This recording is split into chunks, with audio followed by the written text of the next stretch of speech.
첫 번째 시간인데요. 정전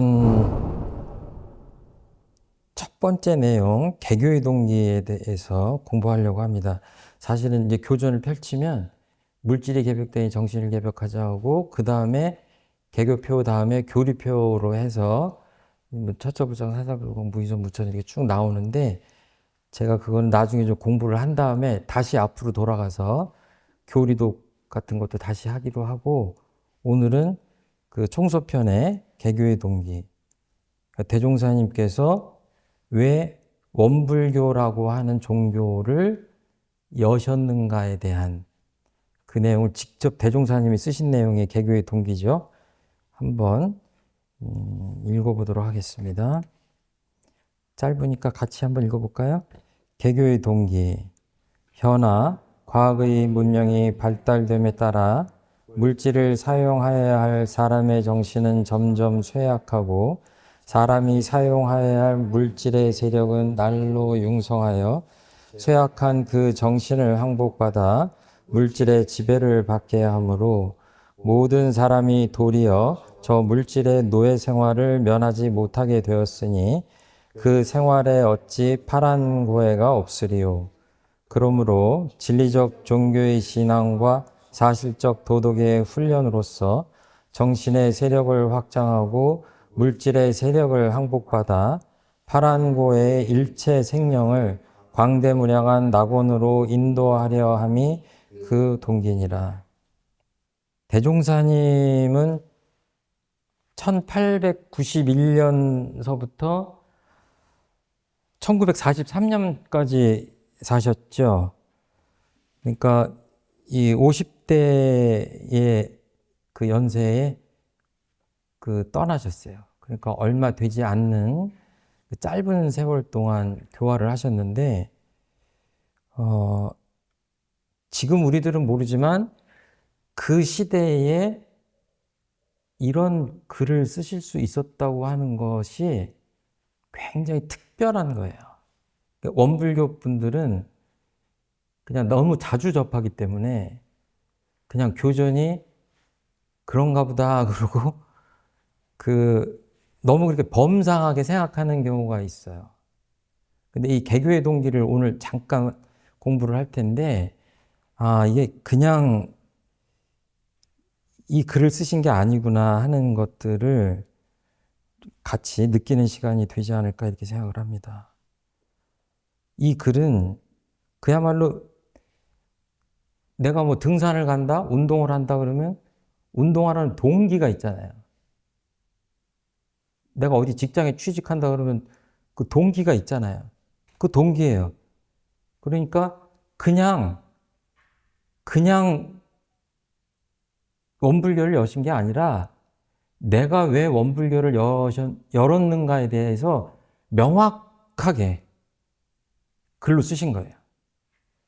그러니까 여기에 대종사님의 그 뜻이 이렇게 함축되어 있는데, 이거는 어디서 비롯됐냐면 저는 소태산 대종사님의 깨달음에서 비롯됐다. 그러니까 다 아시는 바와 같이 서품 1장에 보면 만유가 한 채성이요 만법이 한 근원이로다. 이 가운데 생멸 없는 도와 인과 보응되는 이치가 서로 바탕하여 한 뚜렷한 기틀을 지었도다 라는 대목이 있죠. 그러니까 어떻게 보면 이 생명체들, 이 우주를 다 그냥 내 몸과 같이 아시게 된 거예요. 그리고 많은 이치가 있지만 그 중에서도 인과 보응의 이치를 진리의 가장 으뜸되는 속성으로 깨달으신 거예요. 이 키워드를 추리자면, 그러니까 도를 깨달으면 그 도를 깨달아서 굉장히 즐거워하셨다고, 그 눈 덮인 그 산을 막 뛰어다니시면서도 신발에 눈이 안 묻을 정도로 그렇게 환희용약하셨다고 하는 그 기록이 있는데, 반대로 보면 이 개교의 동기에 보면 이 일체 생명들이 겪는 그 고통에 대해서 너무 깊이 공감하셨기 때문에 원불교를 여시게 됐구나 하는 것들을 알 수 있어요. 그러니까 그 불교에 보면 대자대비 이런 표현이 있죠. 이 자애롭다 하고 이거는 슬퍼한다는 비자인데 부처님을 표현하는 표현 중에 대자대비라는 표현이 있는데 이거는 내 자식만이 아니라 생명을 가진 모든 존재들에 대해서 한없는 사랑, 자비로움을 느끼는 것과 동시에 그들이 고통을 받으면 나도 슬픈 거예요. 근데 우리들은 왜 안 그래요? 이런 표현도 있죠. 채자는 약자로 쓸게요. 동체대비다 이런 표현이 있어요. 만생령이 내 몸과 같은 거예요. 같은 몸에. 그러니까 방금 전에 만유가 한 체성이요 하는 것과 같아요. 그러니까 옆집 아이가 다쳐도 내 아이가 다친 것처럼 아파하는 게 부처님의 신법이에요. 근데 그렇게 되려면 깨달음이 깊어야 우리가 다 낱낱이 나눠져 있는 게 아니라 우리가 은혜를 없어서는 살 수 없는 관계라고 했듯이 하나로 다 연결되어 있고 그거를 더 강하게 느끼면 내 몸같이 느끼는 거예요. 그러니까 뭐예요? 깨달음을 얻어서 기쁘긴 해. 이 우주의 진리를 깨달았으니까. 그런데 뭐예요? 동체 대비가 되니까 어때요?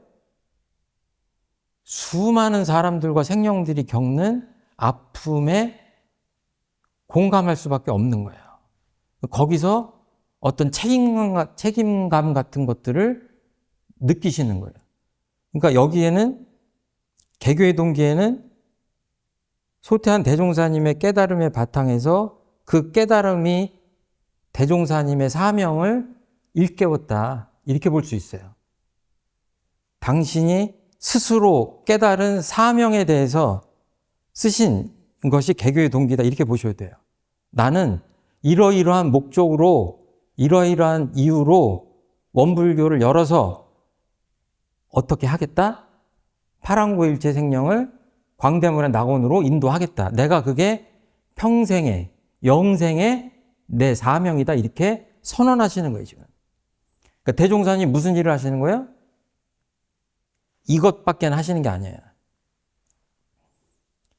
돌아가실 때까지 이 일을 하시기 위해서 노심초사하시고 부귀영화를 뒷전으로 밀어놓으시고 수많은 역경과 이런 것들을 극복하시면서 제자분들하고 원불교를 여신 거예요.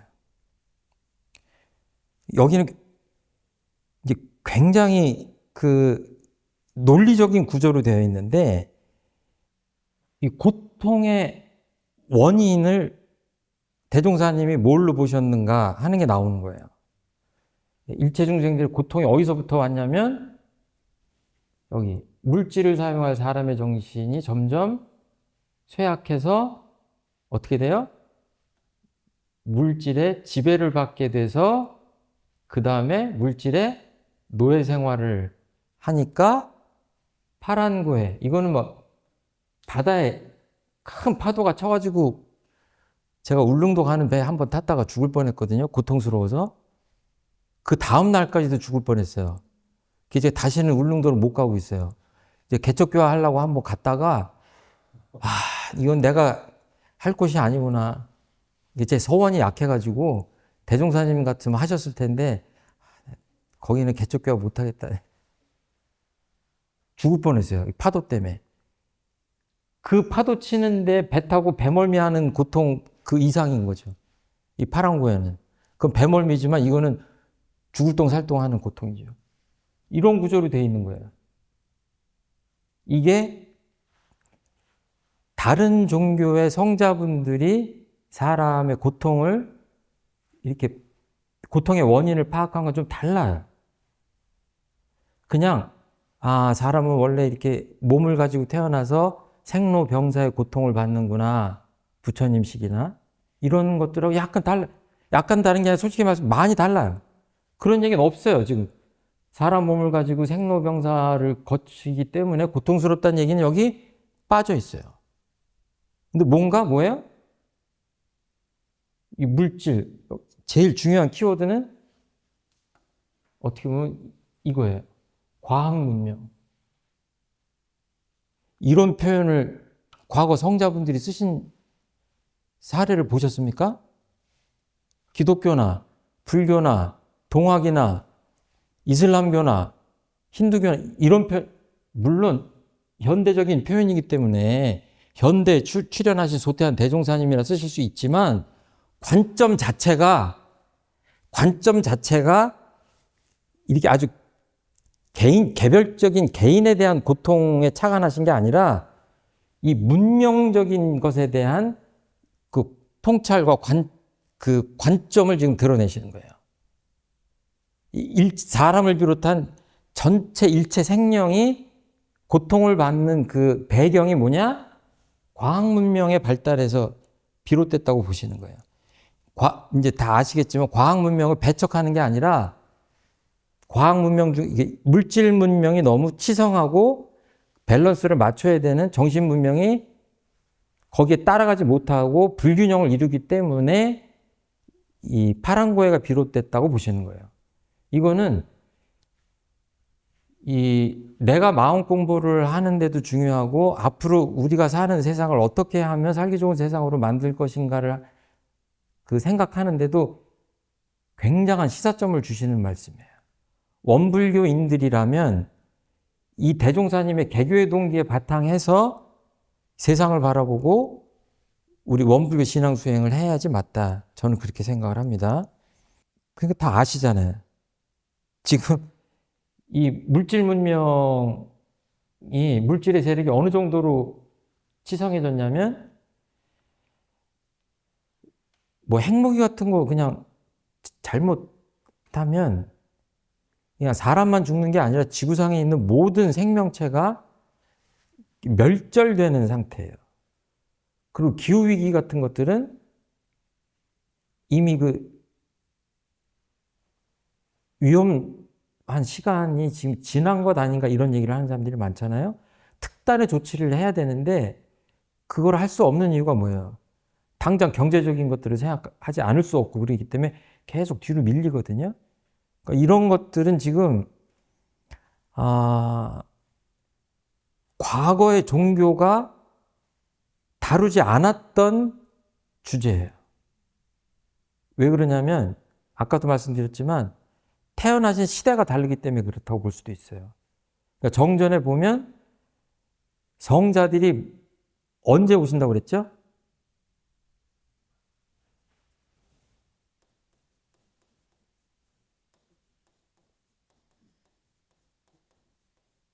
때를 따라 나오신다고 그랬어요. 이 법률은에도 있고 두세 군데 나와요. 지금은 무슨 때예요?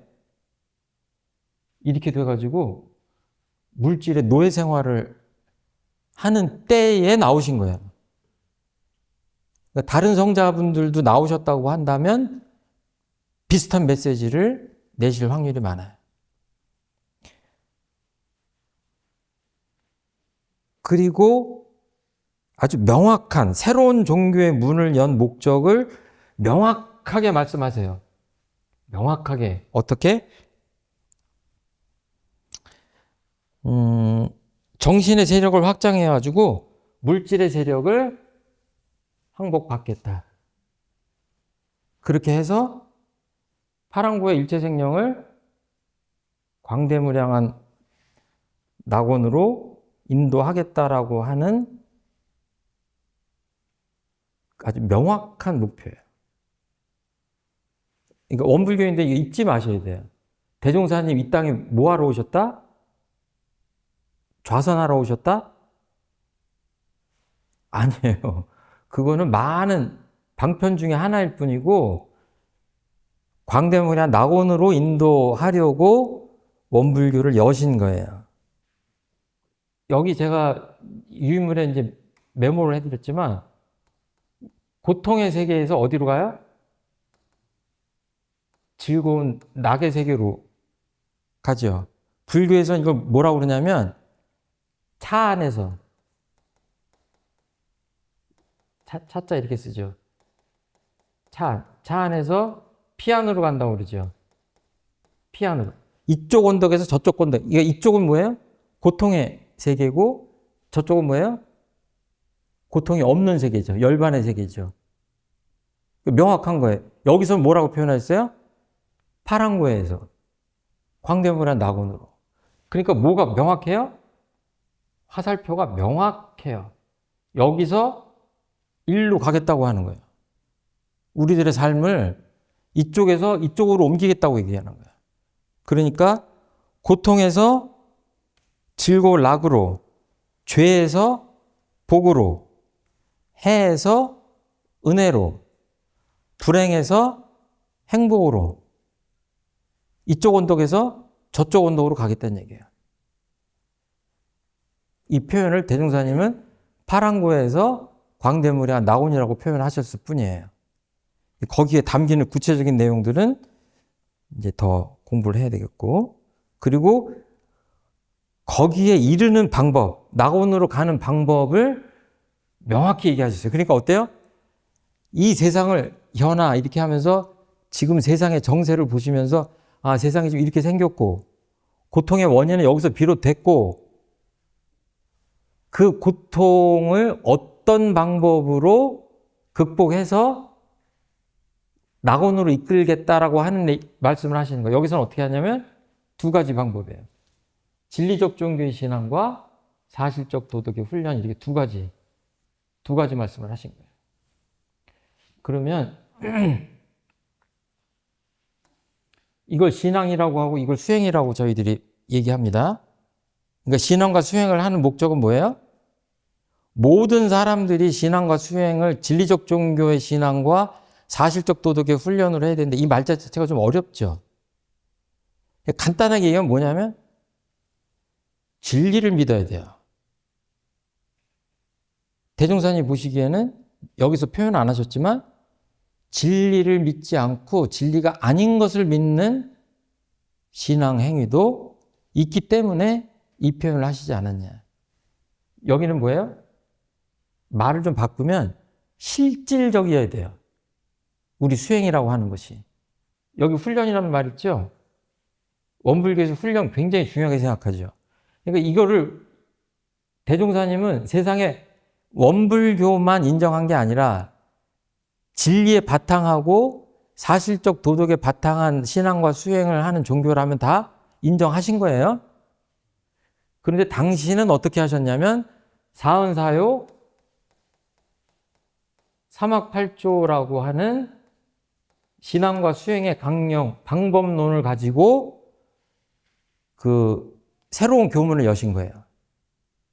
그러면 이쪽은 진리를 믿는 거다 이렇게 한다면 서품 1장으로 비교하자면 인과의 이치를 믿는다고 보시면 돼요. 쉽게 생각하면. 그리고 이쪽은 뭐예요? 요즘 보면은요, 학식이 많은 사람, 권력이 많은 사람, 지위가 높은 사람이 어때요? 어떻게 저렇게 도덕적으로 해이할 수 있을까? 어떻게 저렇게 부도덕하게 살 수 있을까? 사회적 무리를 이렇게 생각하죠? 왜 그래요? 도덕의 훈련을 받지 않아서 그래요. 간단해요. 뭐 노블리스 오블리제 뭐 이런 표현 있잖아요. 도덕적 해이는 어디서 와요? 사실적으로 도덕의 훈련을 받지 않아서 그래요. 뇌물을 갖다 줘도 그냥 돌 보듯이 이게 내 거가 아니면 안 받는다라고 하는 마음의 요동이 없이 그렇게 하려면 뭐예요? 평소에 그런 훈련을 하지 않으면 경계에 따라서 욕망 경계에 따라서 흔들릴 수밖에 없다. 그러니까 뭐예요? 훈련된 인격 체들이 많아야 어때요? 광대무량한 낙원 건설이 가능하다고 보신 거예요. 자, 낙원으로 가는 방법은 두 가지가 있는데 하나는 진리적 종교의 신앙과 사실적 도덕의 훈련이다. 좀 쉽게 얘기하면 진리를 믿어야 되고 두 번째는 도덕적 훈련을 받아야 돼요. 아주 실질적인. 그렇게 생각하면 돼요. 그러니까 어떤 사람이 나는 뭐를 믿습니다, 믿습니다, 믿습니다. 그러면 뭐가 빠졌어요, 지금? 훈련이 빠진 거예요. 근데 어떤 사람은 죽어라고 훈련을 해요. 근데 가만 보니까 그 밑바닥에 깔린 것이 인과의 진리나 이런 것에 바탕에 있지 않아요. 그럼 뭐예요? 그것도 잘못된 훈련이겠죠. 이 두 가지가 같이 병행돼야, 이런 사람들이 많아야 세상이 낙원이 되지 않냐, 이렇게 생각합니다. 그리고 제가 가끔 자주 말씀드리는 건데, 무슨 절대적인 신이나 부처님이나 이런 존재를 믿는다고 하는 것이 참 중요한 일이긴 하지만, 가만히 보면 나 자신을 믿거나 내 이웃을 믿거나 하는 것도 그것만큼이나 중요하다. 근데 믿으려면 어떻게 돼요? 그 사람이 진리를 믿고 그 사람이 도덕적으로 훈련받아 있지 않으면, 내 옆집에 사는 아저씨가 이상한 아저씨인지 믿고 우리 집 열쇠를 맡겨도 되는 아저씨인지 알 게 뭐예요? 근데 옆집 아저씨를 못 믿고 위층도 못 믿고 아래층도 못 믿고 옆집도 못 믿고 이런 세상에 살면서 그것과는 상관없는 광대무량한 낙원이 따로 있다? 사실적이지 않은 얘기죠. 비현실적인 얘기죠.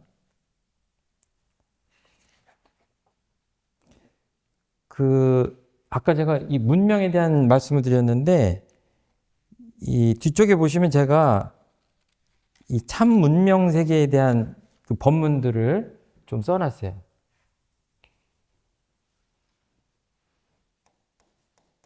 참 문명 세계라는 표현들을 즐겨 하셨는데, 이게 뭐냐면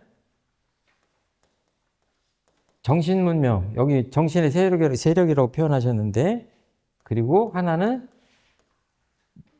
물질의 세력, 물질 문명, 이 두 가지가 조화를 이룬 세상이에요. 요즘에 TV 같은 거 보면 외국 사람들이 뭐 대한민국에 와서 살았더니 카페에서 핸드폰이나 핸드백을 놔두고 화장실 갔다 왔는데 그대로 있어서, 뭐 자기가 사는 선진국에서는 어림도 없는 얘기인데 대한민국이 참 살기 좋은 나라고 막 칭찬하잖아요. 여기 보면은 대종사님께서 참 문명 세계가 어떤 세계인지에 대해서 쭉 하셨잖아요. 여기 보면은 뭐 모든 인심은 이러하리라. 오는 세상에 지금은 대개 남의 것을 못 빼앗아서 한이요 남을 못 이겨서 걱정해 남에게 해를 못 입혀서 근심이지만은, 오는 세상에는 남에게 주지 못하여 하니 남에게 지지 못하여 걱정해요 남을 위해 주지 못하여 근심이 되리라. 또는 지금 대개 개인의 이익을 못 채워서 하니요 뛰어난 권리와 입신양명을 못하여서 걱정이지만은, 오는 세상에는 공중사를 못하여서 하니요 입신양명할 기회가 쭉 이렇게 쭉 나갑니다. 이렇게 쭉 법문이 이어지다가, 지금은 물질 문명이 세계를 지배하고 있지만은 오는 세상에는 위없는 도덕이 굉장히 발전되어 인류의 정신을 문명시키고 물질 문명을 지배할 것이며, 이렇게 하셨어요. 그러니까 대종사님은 정신 문명이 물질 문명을 컨트롤해야 된다고 보신 거예요. 지금 현실은 어떻다? 반대로 돼 있다. 이것을 가장 큰 화두로 숙제로 삼으신 거예요. 그래서 아까 그 카페 얘기했는데 이런 표현이 나옵니다. 물질 문명은 도덕 발전에 도움이 될 것이니 멀지 않은 장래에 산에는 도둑이 없고 길에서는 흘린 것을 줍지 않는 참 문명 세계를 보게 되리라. 이 문명 세계는 어떻게 오나요? 가장 좋은 방법은 CCTV를 많이 달면 남의 물건을 훔쳐가지 않겠죠. 여기서는 그게 아니에요. 훔쳐갈 수 있어도 손대지 않는, 이건 뭐예요? 결국 마음의 문제예요. 우리들 마음의 문제가 마음의 문제요, 그 도덕의 문제. 마음의 힘의 문제죠. 마음 공부의 문제. 거길로 귀착되는 거예요. 그러니까 이 정도 돼야지 참문명 세계라고 보신 거예요. 그러니까 지금 여기 전망품 20장을 제가 소개시켜 드렸는데 이 본문에 보면 하나, 둘, 셋, 넷, 다섯. 오는 세상에는 이란 표현이 5번이나 나와요. 그러니까 이거는 이 오는 세상은 가만히 있어도 오는 세상인지는 알 수가 없어요.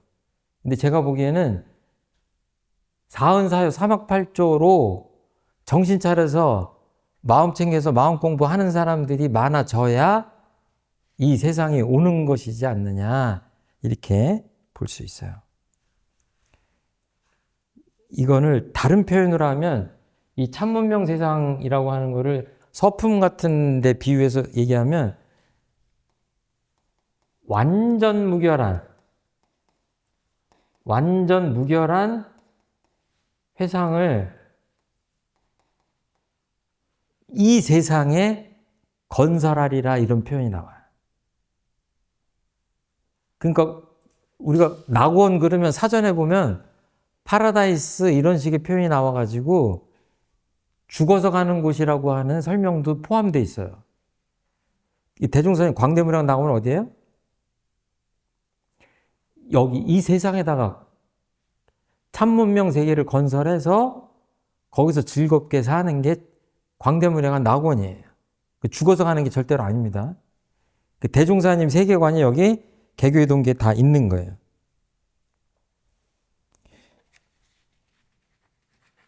원불교가 지금 나온 지 몇 년 됐죠? 네, 110년 정도 됐죠?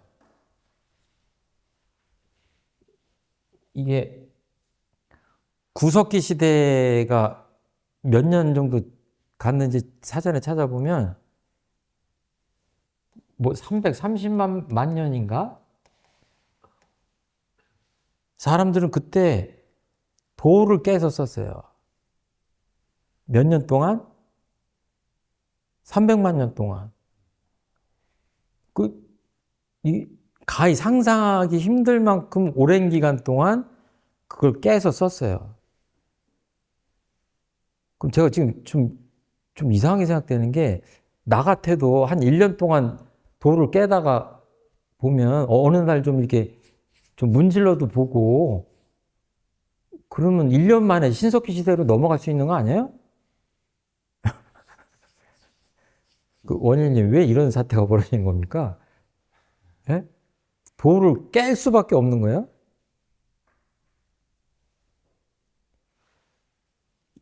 정말 상상하기 힘든 몇백만 년 동안 도를 깨는 문명에서 한 거예요.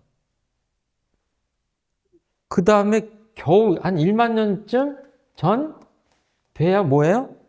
신석기예요. 신석기 시대예요. 그때 비로소 이렇게 갈아서 마제석기를 만든 거예요. 그 다음에 뭐예요? 청동기 시대, 철기 시대. 그 다음에 확 점점 빨라져가지고 산업혁명, 정보혁명 이렇게 가잖아요. 그렇죠? 그 지금 무슨 시대죠? 예, 요즘 말로 이제 인공지능의 시대다 그래요. 근데 제가 보기에는 대종사님 석가모니 부처님도 나오시고 그러긴 하셨지만, 이 개교의 동기를 읽고 나면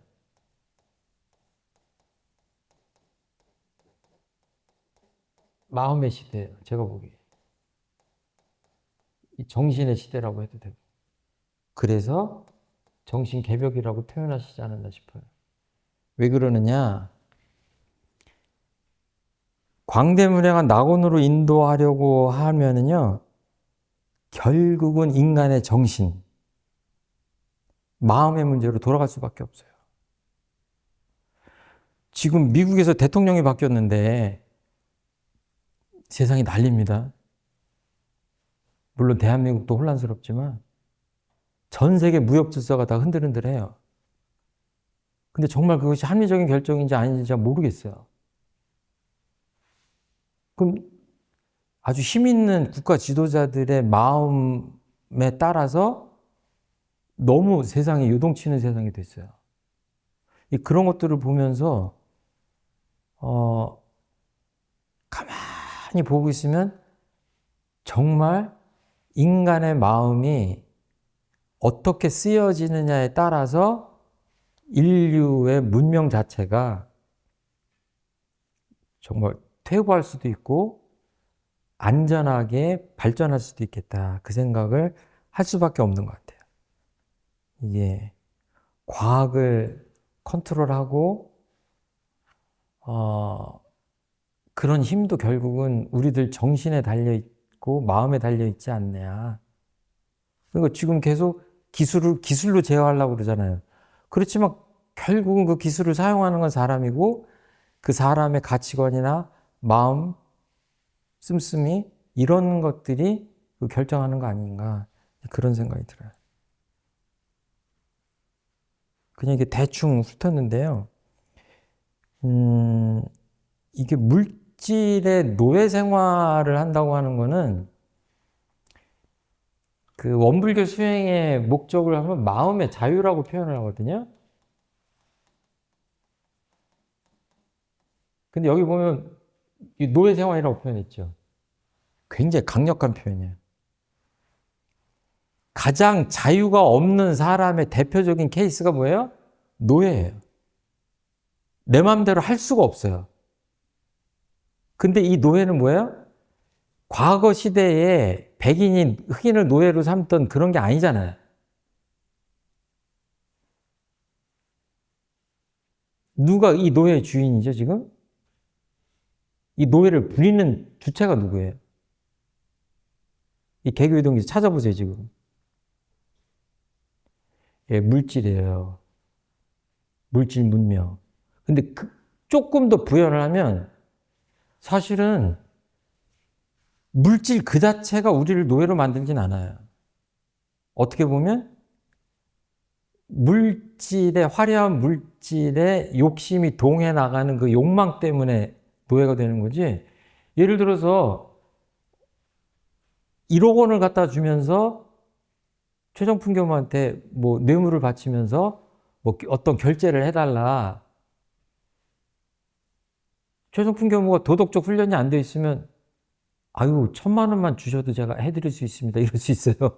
근데 도덕적으로 엄청나게 도덕성이 높은 사람이라면 어때요? 100억을 갖다 줘도 바꾸지 않아요. 욕망에 동하지 않아요. 그러니까 그거는 그 돈덩어리의 문제라기보다도 그것에 그 경계에 응하는 내 마음이 얼마나 힘이 있느냐 없느냐의 문제로 가죠. 그러니까 대종경에 보면 어떤 표현이 나오냐면 환경에 지배를 받는 사람이 되지 말고 환경을 지배하라는 얘기가 나오거든요. 다 일맥상통해요. 그렇게 보신 거예요. 예. 그래서 개교의 동기를 이렇게 보면서 아 대종사님이 이렇게 말씀하셨구나라고 이해하는 것도 중요하고 더 중요한 건 뭐냐면 내가 일상생활을 하면서 심신작용을 하는데 오늘 하루 살아가는데 개교의 동기가 관계가 되겠어요 안 되겠어요? 되는 거예요. 거대한 물질 문명 속에 살아가잖아요 우리가. 거기서 내가 지금 나도 모르게 물질의 지배를 받아서 물질의 노예 생활을 하고 있는 건 아닌지 끊임없이 돌아봐야 돼요. 그리고 우리가 하고 있는 일들을 통해서 이 사회, 이 세상의 변화도 어떻게 해야 되죠? 이 개교의 동기에 맞게 광대무량한 낙원이 되는 쪽으로 그렇게 변화하는데 힘을 보태야 되지 않을까 싶어요. 그러지 않으면 이제 이 글은 글대로 우리 삶을 삶대로 따라가기 쉽다. 그리고 원불교의 교화도 제가 보기에는 좀 좁게 보면 종교 없는 분들한테 원불교를 선전해가지고 교당에 오는 것도 교화지만 크게 보면 우리 인류 문명 자체를 이렇게 물질 문명과 정신 문명이 조화로운 그렇게 중도가 잡힌 조화로운 참문명 세계로 만드는 그런 것들을 원불교의 큰 교화라고 생각하고 우리가 살아야 되지 않을까 이제 이런 생각도 해봤습니다. 지금 설명이 좀 길었는데 혹시 질문하실 거나 뭐 느끼신 점 있으시면 이렇게 얘기 한번 해보겠습니다. 예. 여기 사실적 도덕의 훈련이라고 그랬는데 제가 생략을 했는데 여기 보면 이제 정기 훈련, 상시 훈련 그 두 가지 시스템으로 그러니까 그 방법론을 제시를 하셨죠.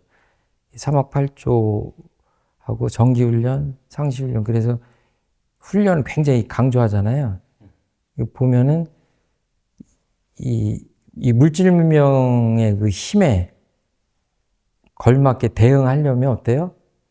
이 도덕적 힘이, 마음의 힘이, 자신을 제어하는 힘이 세야 되기 때문에, 강해야 되기 때문에 정기훈련, 상시훈련으로 이제 단련해서 훈련된 인격으로 양성해야 되겠다, 이렇게 생각하신 것 같아요. 좋은 말씀 해주셔서 제가 그 생략했는데, 그래서 원불교는 그냥 믿습니다, 믿습니다 그래가지고 되는 게 아니라 이렇게 계속 훈련, 수행해야 되는 그런 종교인 것 같아요. 이게 이제 개인적으로 마음을 뭐 요란하지 않고 이렇게 편안하게 하고 하는 것도 굉장히 중요하긴 한데 우리가 살아가는 인류 문명에 대한 고민을 함께 하지 않으면 안 되는 시대인 것 같아요. 그러니까 내가 아무리 마음을 곱게 써도 이 대한민국 우리가 사는 데가 뭐 흉악한 범죄가 횡행하고 그냥 아이들이 태어나서 숨 쉴 수도 없는 오염된 공기가 그냥 꽉 차 있고 이런 상태를 가지고 그 안에서 그냥 마음 공부만 해서 내 마음 편하게 하면 그것이 지향점이다. 그건 아닌 것 같아요. 그 맑은 공기를 만들어야 되고 그 흉악한 범죄들이 줄어들게 해야 되고 그래야 나도 편하고 내 가족도 안전하게 살고 태어나는 아이들도 건강하게 성장할 수 있고 이런 그 양쪽 내면과 외면의 세계가 다 이렇게 좋은 쪽으로 변화돼야 되지 않겠냐. 그렇게 보신 것 같아요. 그러니까 이제 이거를 시간이 가니까 생략을 했는데 이거를 아주 그 정전과 대종경을 통해서 아주 상세하게 해 놓으신 거죠. 뭐냐면 그 뭐 인생의 요도 기묘한 길이란 얘기잖아요. 그렇죠? 인생의 요도와 뭐죠? 그다음에 공부의 요도죠. 수행. 공부의 요도 두 가지를 했어요. 그리고 대종경에 보면 인도품이 있어요. 여기는 처음부터 도가 무엇이냐? 이 도라고 하는 것이 떳떳하고 마땅히 해야 되는 일이다 이렇게 쉽게 해놓으셨는데 길이 있는 거예요. 길이. 마음의 길이기 때문에 눈에 보이진 않지만 우리가 가야 될 길을 제시를 하고 설명을 해놓으셨어요. 그래서 이 길을 가면 그 결과가 어떻게 은혜롭게 덕으로 나타난다. 이거를 집중적으로 표현하신 게 인도품이에요. 그 서품, 교의품, 수행품 다음에 인도품. 그 이제 공교롭게도 이제 인도품 1장부터 공부를 할 건데 그 인도품에 보면 아주 1장, 2장서부터 정말 대종사님이란 분이 위대한 도덕가구나 하는 걸 느낄 수 있게 해놨어요. 그리고 이 도자 들어가는 게 많은데 우리 사은 사상도 뭐예요? 그 보이지 않는 도를 밝혀놓은 거예요. 이 천지님의 은혜를 보면서 천지를 보면서 어떻게 보온을 하면 어떻게 복을 받는다 하는 것들이 그 다 도덕에 대한 얘기거든요. 부모는 천지, 부모, 동부 보면 다 그래요. 그 내용 전체가 다 도덕에 대한 얘기예요. 예. 그렇게 보시면 돼요. 그러니까 이게 간단하게 몇 가지를 행하면 된다 이게 아니라 아주 좀 방대하게 느껴질 수는 있지만 이제 그렇게 도덕을 아주 다방면으로 자세하게 풀어 놓으셨다. 여기서는 지금 그 다 설명드릴 수가 없고 그렇게 말씀드릴 수 있어요. 그가 우리 육군을 자극하는 오감을 자극하는 그 SNS나 보는 것도 많고 경쟁해야 되고 옆에 사람들은 더 물질적 풍요를 누리니까 거기 경쟁 심리 채워지지 않으면 열등감 막 자학 이래가지고 그리고 요새 어린 학생들도 보면 ADHD서부터 우울증서부터 해서 약 먹는 아이들 많고 미국 같은 데 보면 믿어지지 않을 만큼 그 마약으로 그냥 좀비같이 대낮에도 하는 것들 막 해외 뉴스에 너무 자주 나오잖아요. 그리고 대한민국도 이게 마약 청정국이 아니라고 그러잖아요. 이런 것들이 뭐냐면 안 해도 되는 건데 안 해도 얼마든지 행복하게 살 수 있는데 오히려 물질 문명이 급속히 발전하면서 이게 정신이 쇠약해지는 증거들이 그런 식으로 나타나지 않느냐. 스트레스 같은 거를 감당하지 못하고 그렇게 좀 병리적으로 이렇게 나타나는 게 아닌가. 그런 생각. 이거는 시간이 가면 갈수록 처음에는 개교의 동기 같은 게 좀 어렵게 느껴질지 모르지만 현대인들에게 시간이 가면 갈수록 정말 탁월한 그러니까 새로운 종교다운 그런 개교의 동기다. 그러니까 그 다른 종교들을 보시면서도 참고 삼아 그 성자들께서 처음에 어떤 법문을 하셨는지 보시고 개교의 동기를 보시면 대종사님이 확실히 현대에 오신 세부처님이시구나 그런 생각 하실 수 있을 것 같아요. 굉장히 그 현대 문명에 대한 걱정과 거기 그 문제점들을 극복할 수 있는 방안을 구체적으로 제시하고 그래서 우리들의 삶을 여기서 파랑구에서 광대문의 나온으로 이렇게 인도하겠다고 하는 그 명확한 그 로드맵을 논리적으로 이렇게 쭉 개교표에 그 개교 동기에 쓰셨다 이렇게 보시면 될 것 같아요. 그래서 우리가 공부하다 보면 좀 길을 잃을 때도 있는데 그때마다 개교의 동기를 보시고 대종사님이 왜 원불교를 여셨고 나는 왜 원불교를 신앙 수행하는지 내가 이 개교의 동기에 입각해서 살아가고 있는지 이렇게 반성을 하면 훨씬 그 대종사님 뜻을 실천하는데 쉽지 않을까 그렇게 하고 우리도 광대무량한 낙원이 멀리 있는 게 아니니까 나부터 광대무량한 낙원에 그 빨리 들어갈 수 있는 길이 이 개교의 동기를 잡고 성찰하는 것이 아닐까 이렇게 생각을 합니다. 여기까지 마치겠습니다. 감사합니다. 네.